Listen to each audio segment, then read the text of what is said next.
How would you like a 15% discount to my daily email, the stack of stuff, the show notes, discounts to the conference, all of that? All you need to do is text the word show to 33777. You'll get the annual subscription with a 15% discount to my daily email. You'll get the stack of stuff, the links to the show notes, discounts to the conference, and so much more. All you have to do is text the word show, SHOW, to 33777. Text show to 33777.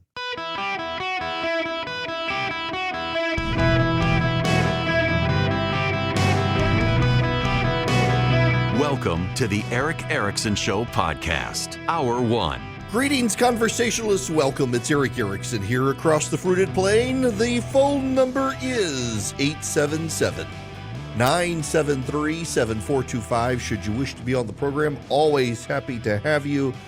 We've got to begin at the border. There's disturbing news about the border. Fox News has some numbers. They're now being widely circulated, and this is rather nuts.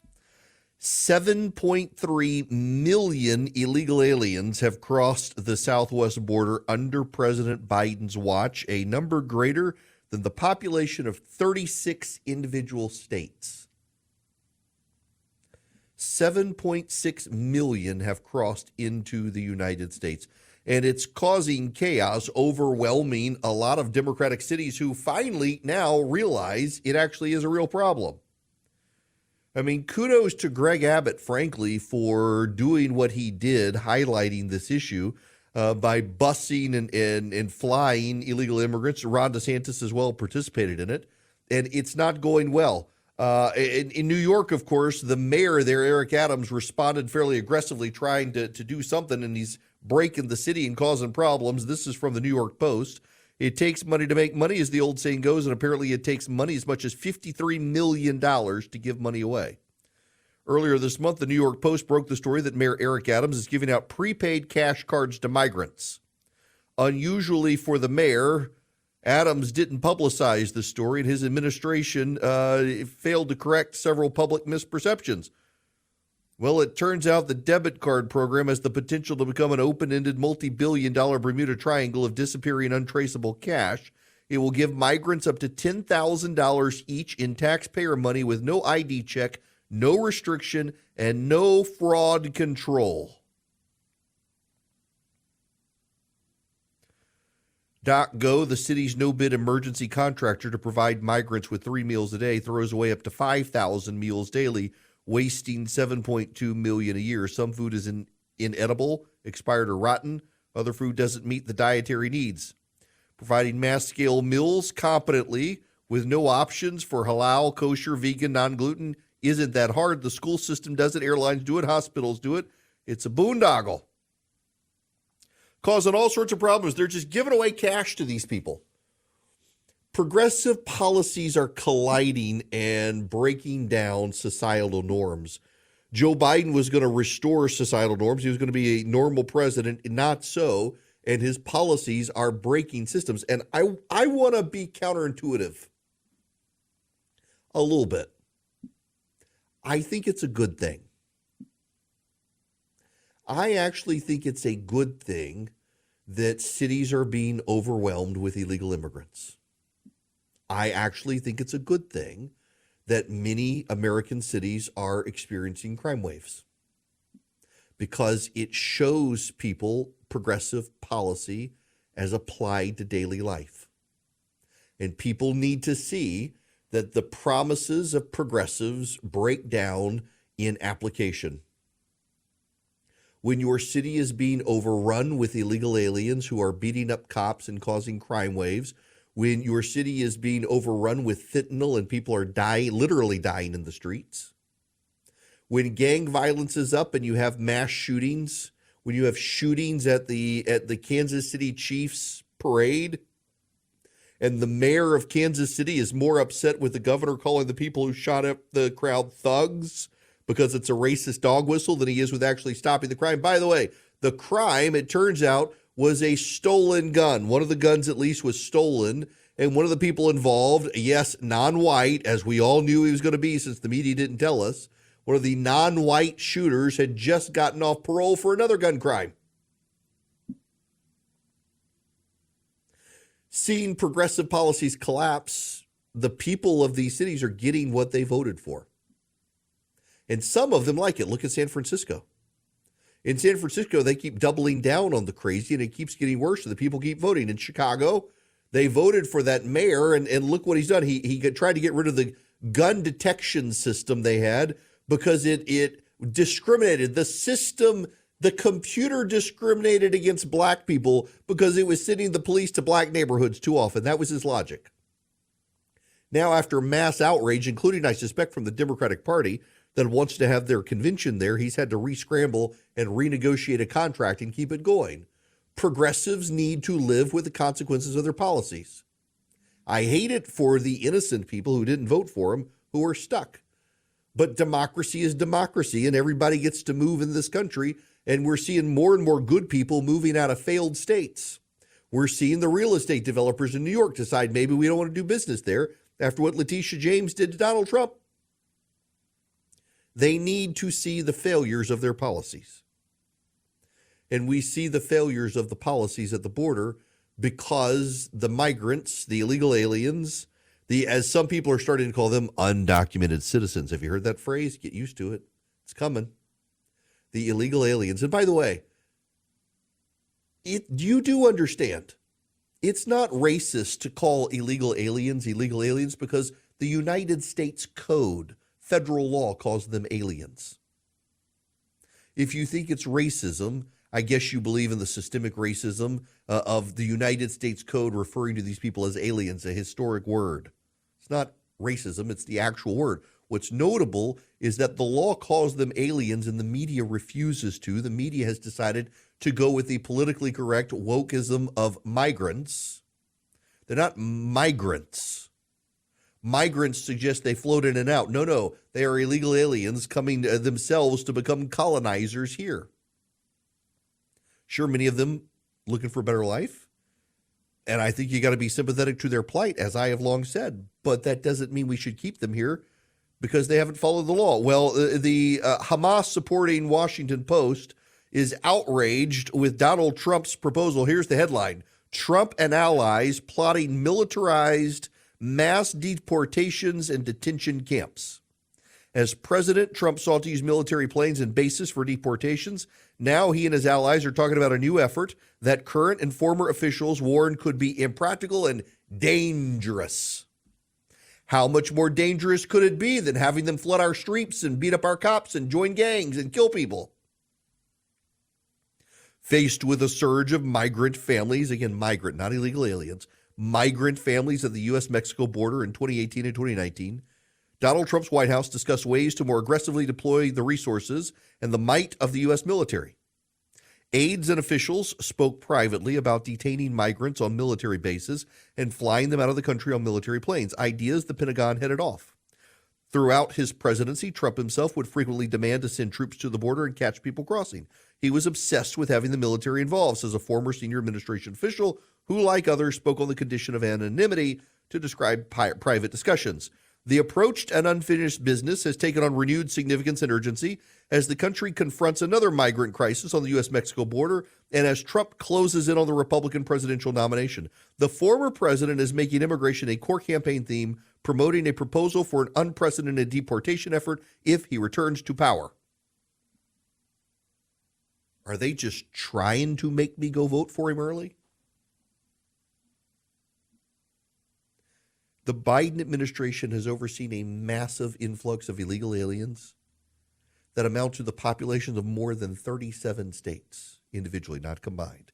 7.3 million people have flooded the border and have been allowed into the country and have taken up residence in American cities and are causing crime issues, healthcare concerns, buckling social services. And Donald Trump wants to round them all up and send them home with the military? Yes, please. Yes, please. You'll have progressives say, well, that's not loving your neighbor. You know, I can love my illegal immigrant neighbor and also love my legal citizen neighbor whose city is now overwhelmed, crime infested, and social services aren't going to the poor and needy of the city because they have to take care of the illegal aliens who aren't supposed to be there, who are only there because of bad public policy. And I can lovingly send those people home and say, apply legally and follow the law and welcome. People who don't have any faith, don't try to throw faith in my face. We're overwhelmed. The city of Denver is trying to repopulate illegal immigrants in other cities in Colorado, and the other cities are fighting back. Social services in Chicago and New York are overwhelmed. Social services in Denver are overwhelmed. Good, send more. Let the progressives deal with their policies and let the people then vote. It's remarkable to me that the media seems to think it's a bad thing that Donald Trump wants to round these people up and get them out of here on military planes as quickly as possible. The massive number of people from China that have come in, military-aged young men. Bill Malugin on Fox News yesterday had another video of a massive wave of people walking across the border 2 by 2 in an organized line. None of them were from Central and South America. They were all from Asia. And, I will say again, I got so much heat after a Meet the Press appearance a couple of years ago where I wondered if there was some group that was funding all of this, and people said I was a conspiracy theorist because in the same conversation I said Republicans need to be committed to truth. And I had wondered about this. So like, oh, he's telling people to be committed to truth and he's lying. No, I was openly wondering, how is it that all these people are being able to come afford the coyotes? Like, well, it does turn out.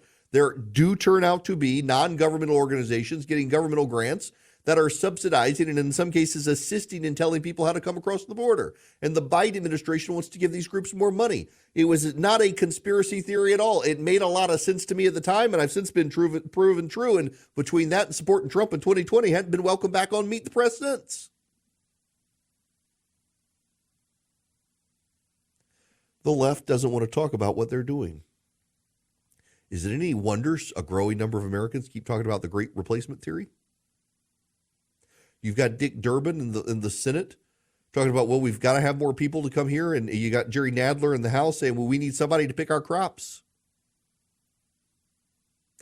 The public policy failures of the left are being imposed and a burden to progressive cities who need to be more burdened with these policies so that the voters in those cities can see this is what you voted for and maybe have a sense to change their mind. And then we need a president who will come into power and refuse to bail them out of their policies. They wanted to be sanctuary cities, they can pay the price.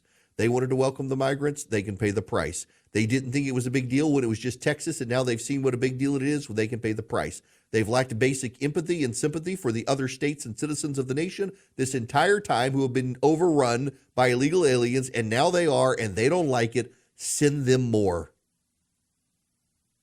Pile them into New York City, pile them into Chicago, and pile them into Denver, pile them into Los Angeles, pile them into San Francisco, pile them into Portland and Seattle, pile them in. Let those cities deal with the consequences of their policies. Let Democrats deal with the consequences of their policies, and let the people see the consequences of those policies. And then you tell them, hey, there's a Republican who says he's going to use the military to round them all up and get them out of here as quickly as possible, and you see who they vote for.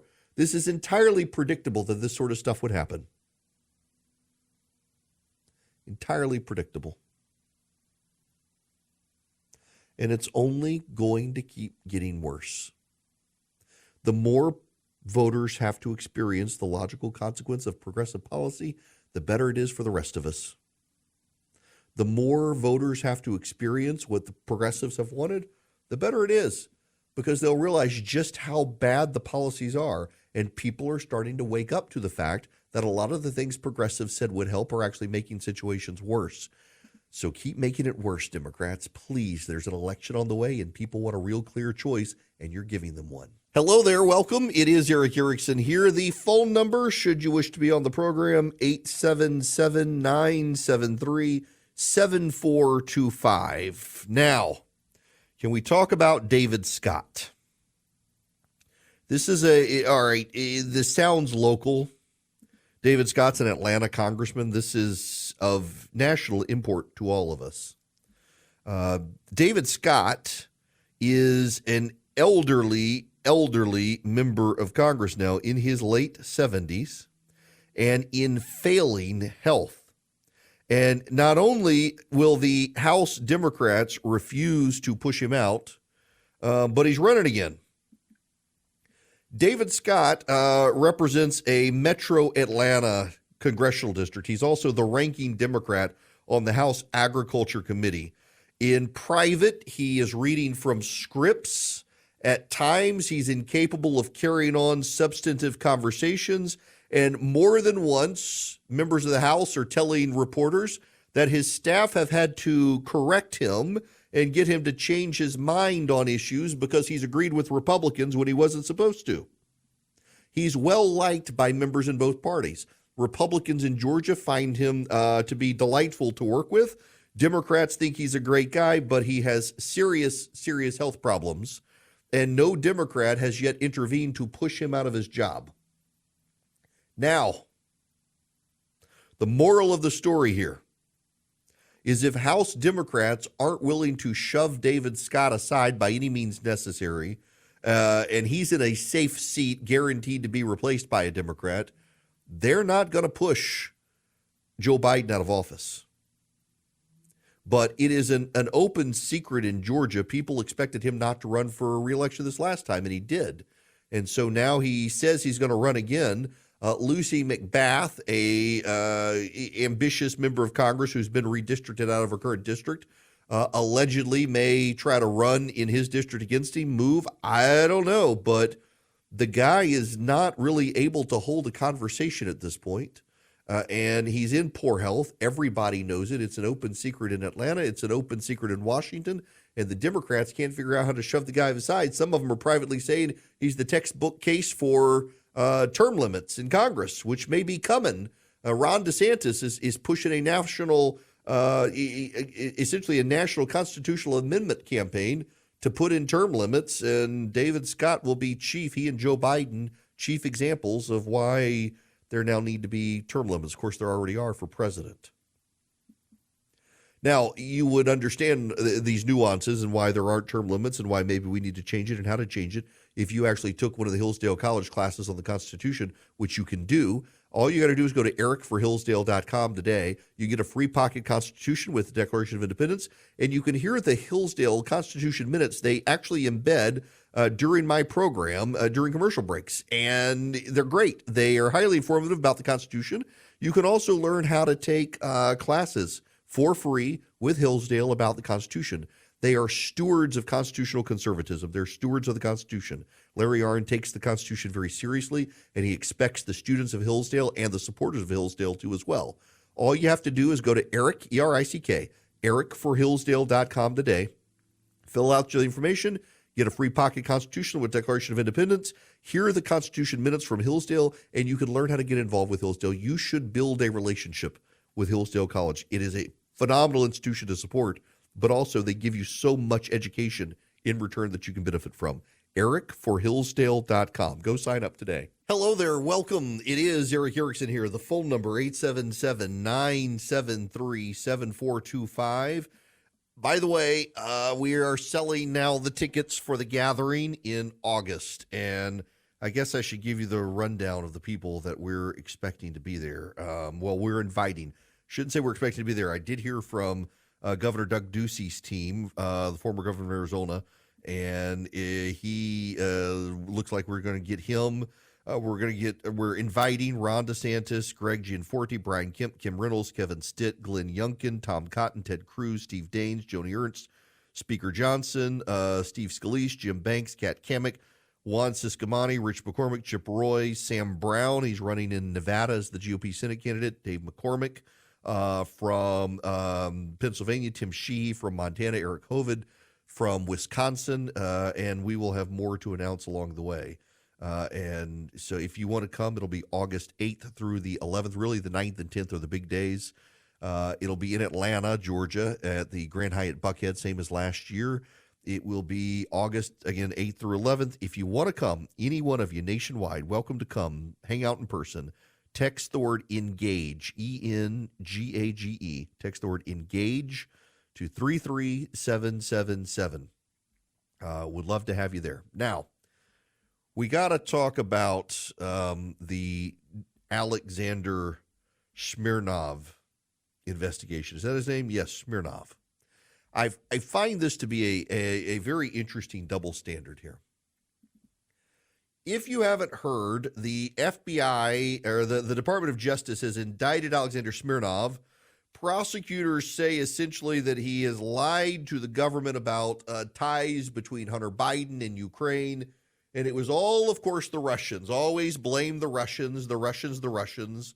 The Russians had something to do with it.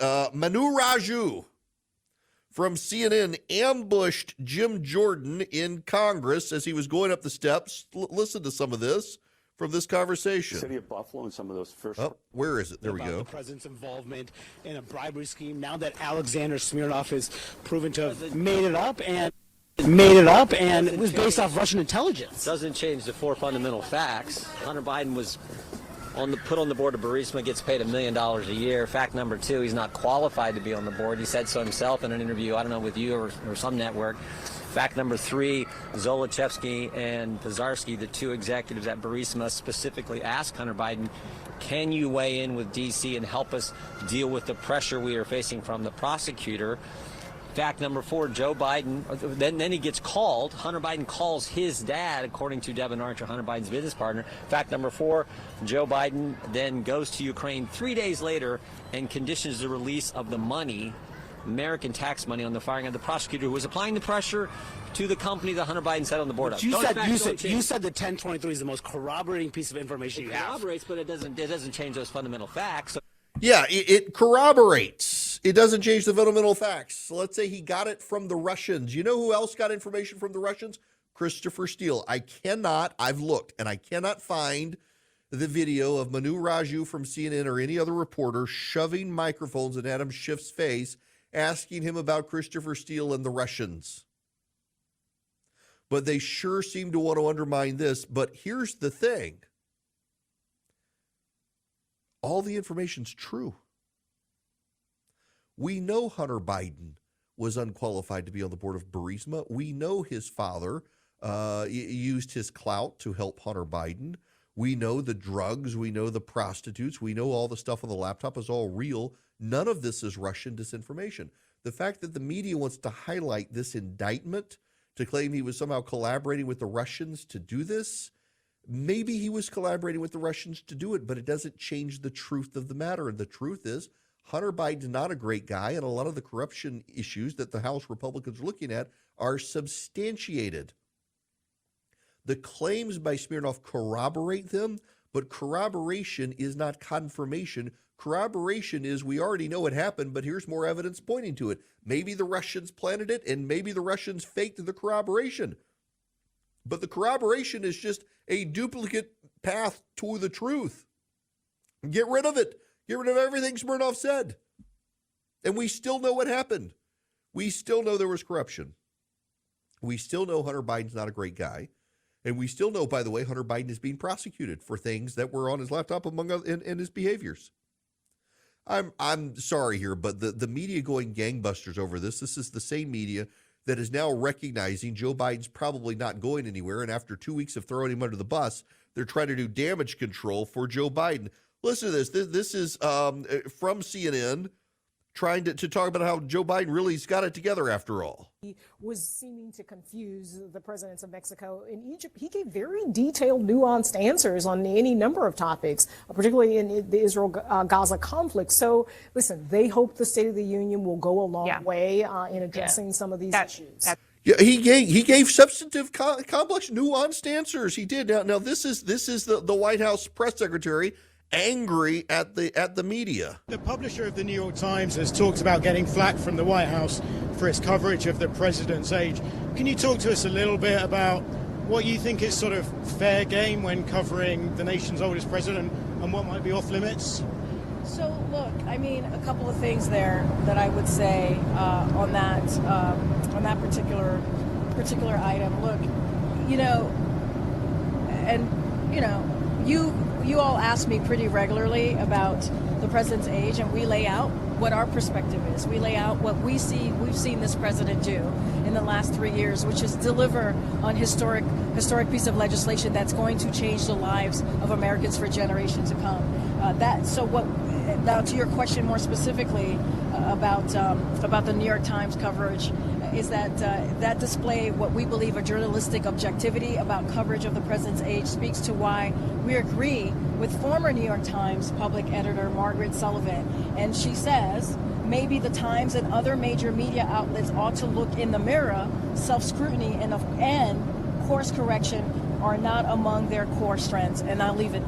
Wow. Essentially telling the New York Times stop covering his age because Margaret Sullivan, a progressive writer who used to be at the New York Times, says they should stop because it's bad to cover his age. Remarkable. Remarkable.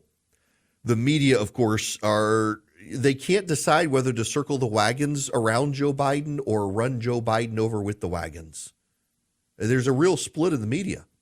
In fact, members of the media are whispering to other members of the media who cover the media that, yeah, we've known all along about Joe Biden's mental decline, and we haven't wanted to talk about it publicly. And now suddenly, because of the special prosecutor, we have to, and we've all seen his mental decline. They had a few days of being honest about it, and now they're not sure what to do. It actually kind of is remarkable when you realize the level of determination in the media to both circle the wagons around Joe Biden and run him over. They really want someone else. They really are starting to freak out about the prospects of Donald Trump getting reelected. It's very funny to watch. I have to concede, it is really, really funny to watch the media freak out at the recognition Donald Trump could get reelected. They really thought he couldn't. They've emotionally invested themselves in these trials. They were convinced that an indictment would hurt him and it helped him. Now they've convinced themselves that a conviction will hurt him, but now they're starting to realize that there may be no trial before the election. The worst of all the trials is the New York trial. It's the one that really skyrocketed Trump in the polls, that stupid indictment by the New York district attorney. If Donald Trump had shot someone on the subway, he'd probably get away with it, but instead he did something that's arguably not illegal, a violation, and they've decided to prosecute him for it. Well, actually, I mean, let's be fair. If Donald Trump shot someone in the New York subway, he's white, so they would prosecute him. It's a weak case they're going after him with. And the media is starting to worry he could be found not guilty or it could be thrown out on appeal. And in that case, that helps him even more. They have played into his hands perfectly. And now this information about Hunter Biden and shoving microphones and cameras in the faces of Republicans and demanding they defend these decisions and this prosecution when, don't you know, the Russians were involved. They've gone back to the Russians. The Russians are to the Democrats what the Diebold or whatever machines are, that the Smartmatic machines are to the Republicans. The Russians explain 2016 to Democrats in a way the voting machines explain 2020 to the Republicans. In all cases, it's a stolen election myth. Do you know the only thing that sets the Republicans and Democrats apart on the stolen election stuff is that members of the media believe the 2016 election was stolen. Therefore, they're willing to give Democrats license to amplify ridiculous claims about the Russians from 2016 because they've invested in it. It is their big lie. It is their big lie that they have doubled down on time and time again, that the Russian interference in the election of 2016 allowed Donald Trump to get elected. It is no more true than that 2020 was stolen by voting machines on the Republican side. But the Republicans are regularly denounced as the big lie and big liars of lying about a stolen election in 2020 when the Democrats do the same thing about 2016. And now, as Donald Trump looks set to become the Republican nominee, they're re-amplifying all of their freak out about the Russians and Russian collusion. But going back to the Hunter Biden claims, Alexander Smirnov apparently indicted, claiming he was lying and collaborating with Russians to smear Hunter Biden. It was corroborating evidence. It's not the evidence. The evidence itself, The God's honest truth evidence from the laptop and everything else shows what Republicans are doing is right. There are issues of corruption and there are issues of using the Biden family name to advance the Bidens. The business of the Biden family is the business of Joe Biden, and they've all profited from it. And if you take out Smirnov's allegations, allegedly corroborated and created by the Russians, the same information still exists as true, regardless of the corroboration. The media wants to use the phrase corroboration as if it's some big word to use to dispute everything the Republicans are saying, when all it means is there's a second chain of evidence showing that the first chain actually is true.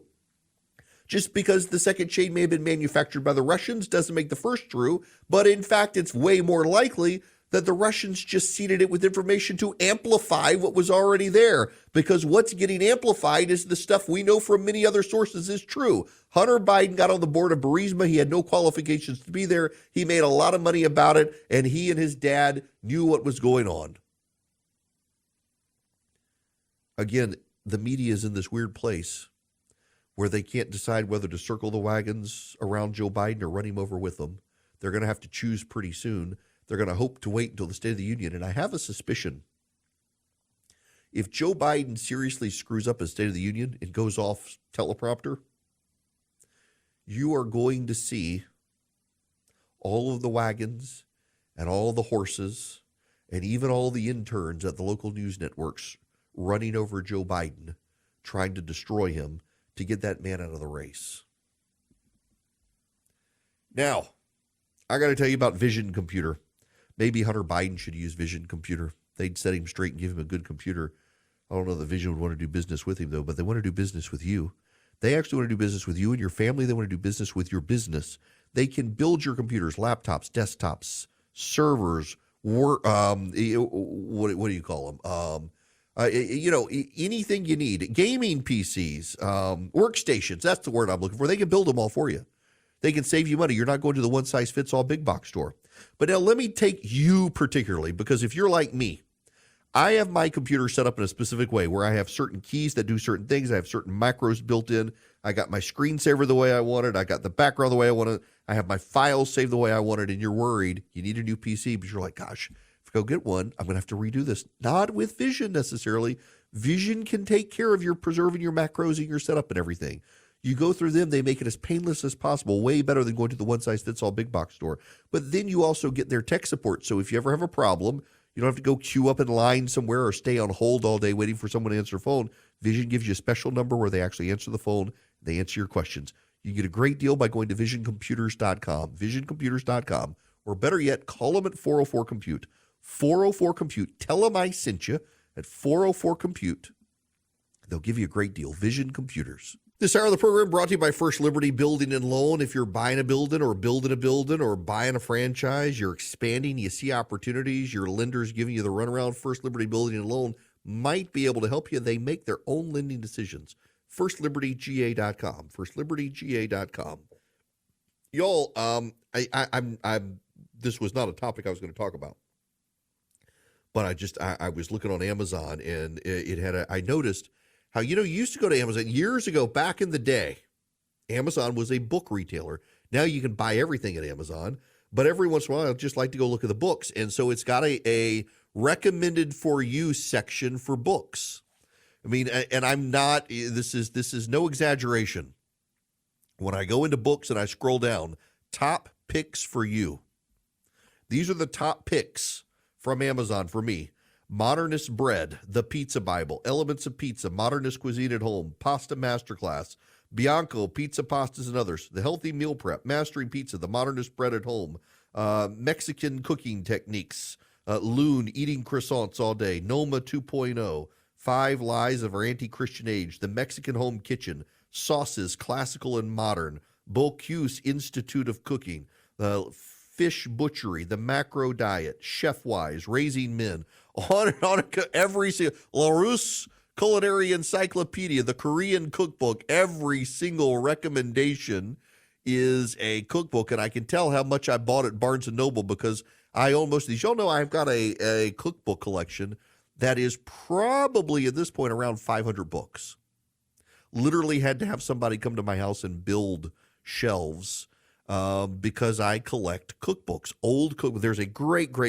I'm not a huge New York City fan, but you can find anything on the planet in New York City, and there is a bookstore in New York just off Central Park. And the only thing you could buy in this bookstore are cookbooks, classic out-of-print cookbooks. And some of my favorite cookbooks have come from that place. And they're like very old cookbooks. I've got one. I actually gave a copy of it. I found a copy and gave it to Kevin Roberts, the president of the Heritage Foundation. Dr. Roberts is loves to cook. And he's the only other person I know who collects cookbooks like me. And it is a classic breakfast cookbook. And it's got classic recipes from like the 1800s for breakfast. And there's some great recipes in there. A yeasted waffle recipe and stuff. But Amazon gets me more than any other algorithm. So I've got I know a guy, I shouldn't say he's a friend. His brother's very, very famous. And he is not, but he's way better than his brother. He's a fantastic guy. Lives in Nashville. Some of my best bourbon recommendations have come from him. And he has trained the Instagram algorithm. If you go to the Explore tab in his Instagram account, about the only thing you will see are pugs. He loves pugs. And everything is pugs. You know what you see when you get into mine? So I'm looking at getting this pizza oven. And virtually every single thing in my Instagram Explore tab is about making pizza and cooking. And also architecture and planes. A couple of CrossFit pictures, but almost all of it is pizza. And outdoor ovens and cooking stuff in outdoor ovens, because I am on the verge of buying my outdoor oven. I've been saving money. So this is like the first major purchase I bought in a while where I decided I wasn't going to put it on a credit card. I want to save the money and buy it. And it's taken me quite a while because it's very expensive. It's a very big outdoor pizza oven from Italy. And I've been wanting it for a while. I researched the snot out of all the brands. I settled on this one. The family that imports them into the States is over in South Carolina. They're good people. And I've been saving my money, and I am about $1,000 shy, and I should, after this pay period, have the money, and I'm going to buy my pizza oven. And Instagram and Amazon have figured it out, and all I see now is how to cook in an outdoor oven. There's going to be some great eats on the front porch. Speaking of the algorithm, when we come back, Google's new AI has an algorithm. It's impossible to generate a white person with it. Wait until you hear what they're doing.